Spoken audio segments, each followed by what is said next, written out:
ఏమైంది దొరా? ఈ దస్తావేజులపైన సంతకాలు పెట్టు. ఏమి కాగితాలయ్యా ఇవి? ఇవి నీ భూమి దస్తావేజులు. అప్పు కట్టడం నీ వల్ల అయితలేదు కదా, అందుకే నేను ఈ భూమిని జప్తు చేస్తున్నా. సంతకం పెట్టు. అయ్యా అయ్యా, ఇలా అనకండి అయ్యా. ఈసారి పంట మీద మీ బాకీ ఎలాగైనా తీర్చేస్తా. ఎందుకు పనికిరాని ఈ భూమితో నువ్వేం చేస్తావు? ఇలా అనకండి అయ్యా. ఈ భూమే మాకు దిక్కు. ఈ భూమే లేకపోతే మేము ఎలా బతుకుతామయ్యా?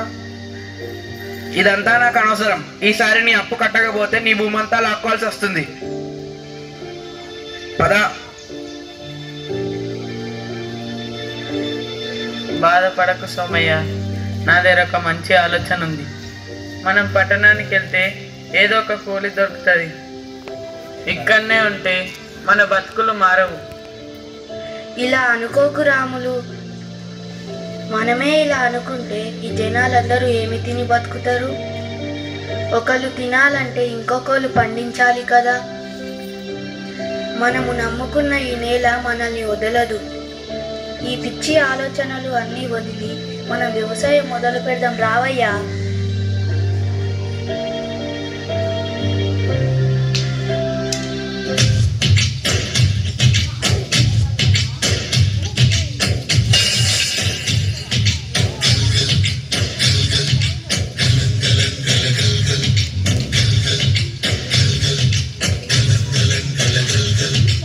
ఆకాశం తాకేలా వడగాలై ఈ నేల అందించే ఆహ్వానం ప్రేమంటే, ఆరాటం తీరేలా బదులిచ్చే గగనంలా వినిపించే తడిగారం ప్రేమంటే, అణు అణువును వీటే మమతల మౌనం పద పదమంటే నిలవదు ప్రాణం, ఆ పరుగే ప్రణయానికి శ్రీకారం.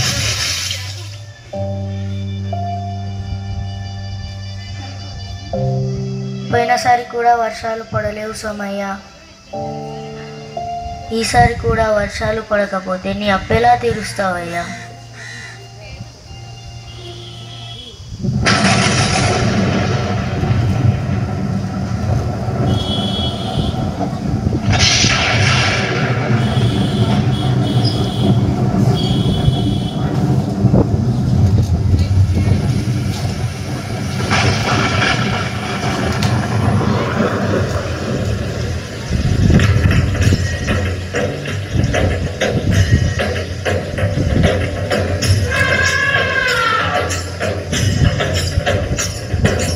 కల్లు కల్లు మనిసిరి మూవల్లే చినుకే చేరగా, చల్లు చల్లు మని పులకింతల్లో పుడమే పాడగా, కల్లు కల్లు మనిసిరి మూవల్లే చినుకే చేరగా, జల్లు జల్లు మని పులకింతల్లో పుడమే పాడగా, హరివిల్లు ఎత్తి కరిమబ్బు బాణబాణాలే వేయని, నిలువెల్ల మనసు వడగళ్ళు తాకి కడగళ్ళే తీరని, జడివాన జాడతో ఈ వేళ జన జీవితాలు చిగురించేలా, కాలసీమలో ఈ వేళ రతనాల ధారలే కురిసేలా.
రైతు నాగరి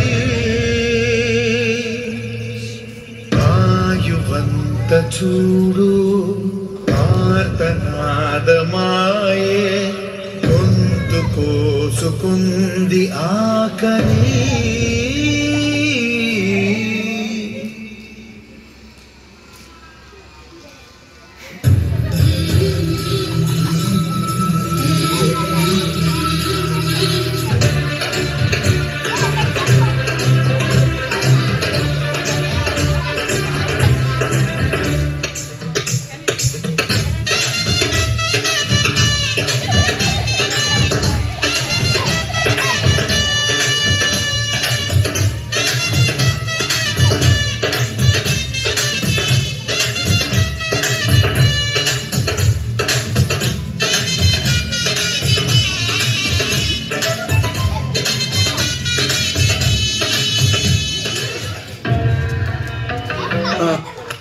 అమ్మా అమ్మా ఆకలి ఆకలి ఆకలేస్తుందయ్యా. అయ్యా అయ్యా అయ్యా, ఇదిగో అయ్యా నీ డబ్బులు. డబ్బొద్దయ్యా, అన్నం అన్నం కొంచెం అన్నం పెట్టండి.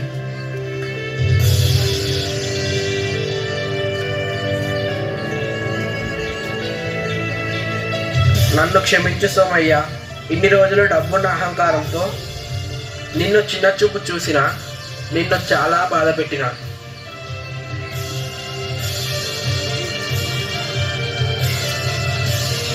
మన దగ్గర ఎన్ని డబ్బులున్నా ఆ డబ్బును తినలేం. ఆకలిని తీర్చేది తిండి గింజలు పండించే రైతు మాత్రమే. ఒక్క మెతుకు పండించడానికి పగలనక రేయనక చలికి ఎండకు వానకు తట్టుకొని సుమారు 180 రోజులు పశుపక్షాదుల బారి నుండి కీటకాల బారి నుండి కంటికి రెప్పలా కాపాడి ఇతరుల కోసం ఏ స్వార్థం లేకుండా ఈ పంటను పండిస్తాడు. పంట పొలాలు రియల్ భూములుగా మారకుండా ఆ రైతులకు అండగా నిలవాలని ఆశిస్తూ సేంద్రియ ఎరువులను వాడుదాం, రసాయన ఎరువులను నిషేధిద్దాం, ఆయుష్ను పెంచుదాం, చెట్లను పెంచుదాం, పరిశుభ్రమైన గాలిని పీల్చుదాం.